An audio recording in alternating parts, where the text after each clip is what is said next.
Tout le monde est partant pour le grand reset. Enfin, presque tout le monde. Il y a un gars qui a le pouvoir de faire quelque chose pour arrêter ça, et vous savez exactement de qui je parle. Et ils ont fait une erreur quand ils ont essayé de mettre Trump de leur côté. Ils ont invité Donald Trump à Davos, 2 fois je crois. Mais en janvier, quand Donald Trump a vraiment commencé à voir la bête qui se dressait contre lui, il est allé à Davos, oui, au Forum économique mondial, et il leur a fait un énorme doigt d'honneur. Nous nous sommes engagés à préserver la majesté de la création de Dieu et la beauté naturelle de notre monde. Mais pour embrasser les possibilités de demain, nous devons rejeter les éternels prophètes de malheur et leurs prédictions de l'Apocalypse. Ces alarmistes exigent toujours la même chose, le pouvoir absolu de dominer, transformer et contrôler chaque aspect de nos vies. Nous ne laisserons jamais les socialistes radicaux détruire notre économie et ruiner notre pays. 2 jours après que Donald Trump ait donné ce discours, un gauchiste de 89 ans, l'étrange milliardaire George Soros, a fait une intervention d'urgence, à Davos une fois de plus, avertissant que les élections américaines de 2020 détermineraient, je cite, le sort de notre monde. Maintenant, puisqu'on parle de Davos, jetez un coup d'œil une fois de plus. C'était 1 mois après que Donald Trump s'est adressé à Davos et leur a fait un doigt d'honneur. Voici ce que le pape François et l'économiste Jeffrey Sachs ont répondu.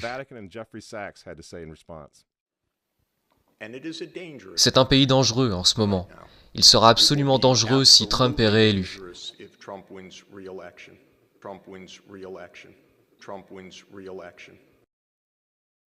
François a invité ce type au synode sur l'Amazonie en tant qu'invité d'honneur et conseiller. Il est aussi conseiller de Bernie Sanders. Qu'est-ce qu'il fait au Vatican? Pourquoi ce type qui est un promoteur, pour le socialiste pur et dur Bernie Sanders, se retrouve en tant que conseiller pour le pape? Pourquoi a-t-il ses accès au Vatican? Jeffrey Sachs soutient l'avortement et la contraception, mais ce n'est pas un problème pour le Vatican. Pour le Vatican, pour le pape François et pour ses amis à l'ONU, c'est évidemment Donald Trump le problème. Je considère clairement l'administration Trump comme un danger pour le monde, mais tel que je le vois, comme un phénomène purement temporaire, qui disparaîtra en 2020.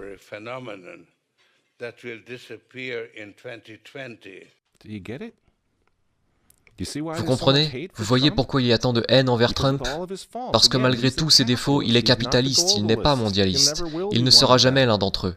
C'est pourquoi il a retiré les États-Unis de l'accord de Paris sur le climat. Donald Trump a retiré les États-Unis de l'Organisation mondiale de la santé, l'entreprise de Bill Gates. Et maintenant, il menace de retirer les États-Unis de l'Organisation mondiale du commerce. Les gens disent « Oui, Donald Trump s'est marié 2 fois, c'est vraiment un homme mauvais. Mais il est en train de tenir tête à des démons. Personne n'a dit qu'il était saint. Il frappe les vaches sacrées des Nations Unies dans le monde entier en ce moment même. L'Assemblée générale vote couramment à 185 voix contre les États-Unis sur presque tous les sujets désormais.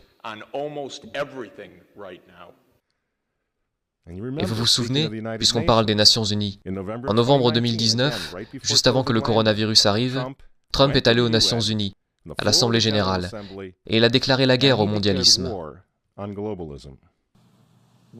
Les dirigeants avisés mettent toujours le bien de leur propre peuple, de leur propre pays, en premier.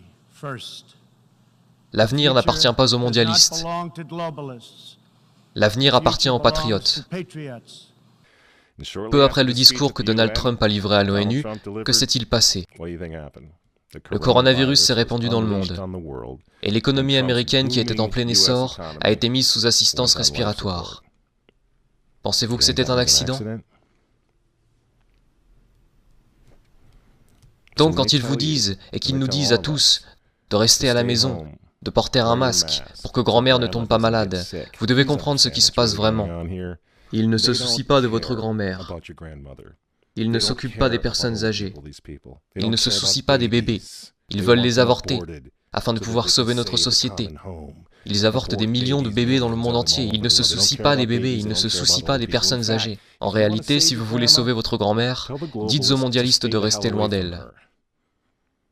Vous vous souvenez comment certains d'entre eux, comme Cuomo ou d'autres du même genre, ont renvoyé des patients atteints du coronavirus dans les maisons de retraite? Voilà à quel point ils se soucient de votre grand-mère. Et le but du jeu est maintenant de mettre l'économie des États-Unis à genoux, la réduire à néant, pour que tout le monde réclame le grand reset. rendre cette nouvelle normalité si anormale que même vous et moi, vous savez, dans un avenir proche, nous supplierons pour avoir des vaccins. Car on nous aura rendus fous à ce moment-là, à mendier pour tout ce qui nous gardera en sécurité, selon nos geôliers et gardiens, et nos gardiens de zoo, vous voyez. C'est ce qu'ils veulent. C'est pourquoi ils continuent à utiliser ce terme de nouvelle normalité. Vous voulez combattre ? Retournez au travail, retournez à l'école. Si vous êtes en bonne santé, retirez votre masque. Et pour l'amour de Dieu, retournez à l'église et priez pour que Trump l'emporte en novembre. C'est à ça que sert le grand reset. Le faux dossier russe, l'impeachment. Vous voyez ? Pendant 4 ans, ils ont essayé d'arrêter cet homme, car s'il renforce l'Amérique, s'il la rend à nouveau forte, s'il sauve l'économie une seconde fois, le grand reset n'aura pas lieu. Le nouvel ordre mondial va être rejeté, et qui sait quand ils auront une opportunité comme celle du coronavirus à nouveau. Et ils le savent. Alors je vous pose la question. Pourquoi détestent-ils cet homme? Ces gens, ces hommes, ils détestent Dieu, ils détestent les enfants, ils détestent la famille traditionnelle, ils vous détestent, et ils détestent Donald Trump, dont les opposants politiques d'ailleurs en ce moment sont en train de déboulonner des statues de saints, de frapper des policiers et de brûler des drapeaux. Vous dites que vous n'aimez pas Trump? Je suis désolé les amis, mais on s'en fiche, cela n'a plus vraiment d'importance. Vous pensez à la personnalité de Trump ou à ses tweets, mais regardez la situation dans son ensemble. Le choix est simple les amis. Levez-vous avec les Américains dès maintenant. Ou tombez avec le nouvel ordre mondial dans un avenir pas si lointain. Il n'y a pas d'autre choix.